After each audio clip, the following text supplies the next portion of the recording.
Oversight and Government Reform will come to order, and without objection, the Chair is authorized to declare at recess at any time. We have an important hearing today. It should be noted that Democratic leadership races, elections are going on right now, but through mutual agreement with Mr. Cummings and their staff, we've agreed to go ahead and start this hearing, and as soon as that election is done, they will come join us. But we did so with a mutual understanding that we would start. There are the requisite number of members here to start this, but I don't think I've ever started one without at least one member of the Democratic minority here, but we're starting it through mutual agreement. Today's hearing is about the oversight of the Drug Enforcement Agency's confidential source program. And one of the most important tasks that our government has is to keep us safe, and there are a number of ways through a number of different agencies that this is done. We employ a number of tools to gather information, including human intelligence, human sources. And the Drug Enforcement Agency is one agency that uses these human sources to gather information on the illegal drug trafficking. While the nation is suffering through one of the deepest and most horrific opioid epidemics, the work done by the DEA is very important. There are thousands of really good men and women who put their lives on the line to do very important work that is furthered by confidential informants on a daily basis. Yet the DEA has struggled with the management of its confidential source program. The American people, through Congress, have appropriated millions of dollars to help them do their jobs and get the information that they need. But back in 2005, the Inspector General called for the DEA to improve its oversight by monitoring of its confidential sources in several areas. Specifically, the Inspector General reported the agency failed to properly track its confidential sources, resulting in paying sources well after they provided to be useful. So here we are about a decade later, and here's the big fear. The DEA wasn't listening, and they didn't implement. And if they did, at least based on this report, they did an exceptionally poor job. So, according to the Inspector General, between fiscal year 2010 and 2015, the DEA had more than 18,000 confidential sources in the United States. But these sources don't necessarily give up the goods for free. They want something in return. From 2010 to 2015, the DEA paid some $237 million to 9,000, or roughly half of its confidential sources. The average payment per source is roughly $26,000.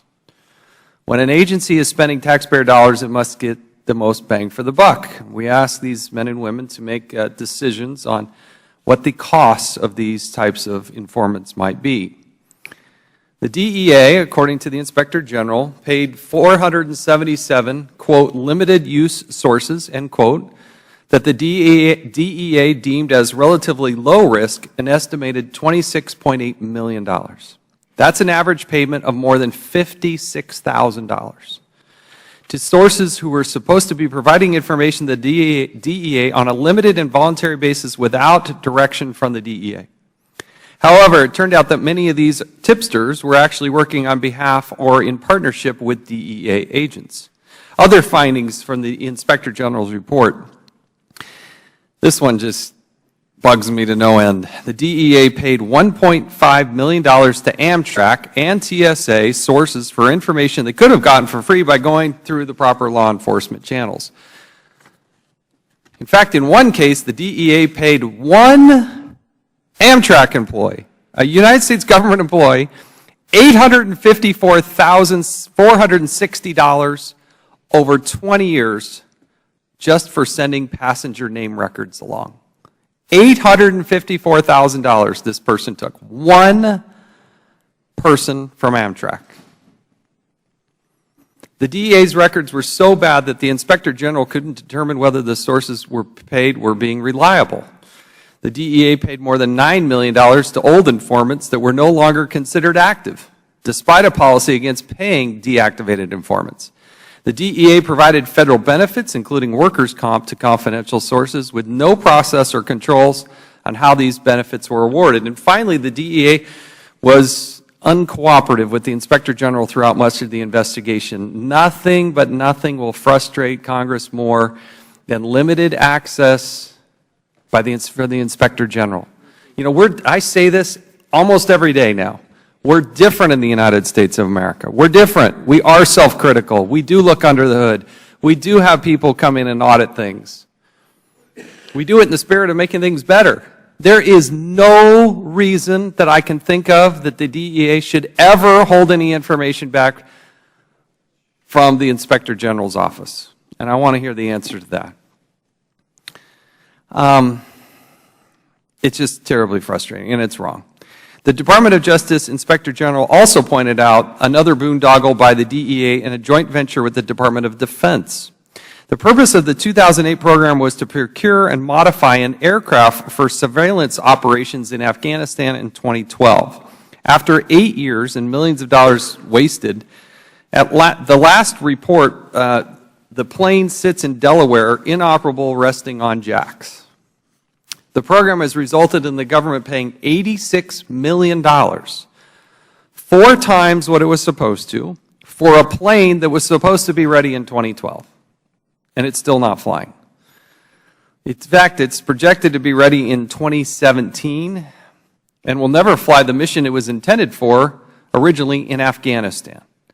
Despite the program's delay and expanding budget, 14 senior managers, and this is what, again, we're going to have to explain this to me.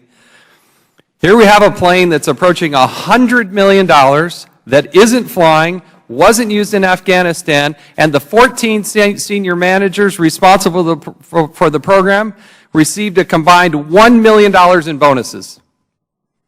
How can that be? How do you get a bonus when you screw up? How do you take $1 million out of the U.S. taxpayers' wallets and give it to 14 managers for a program that spent almost $100 million and doesn't work?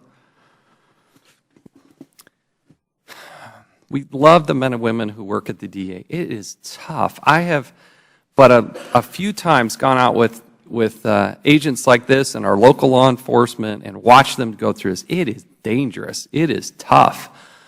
It doesn't get enough patting on the back.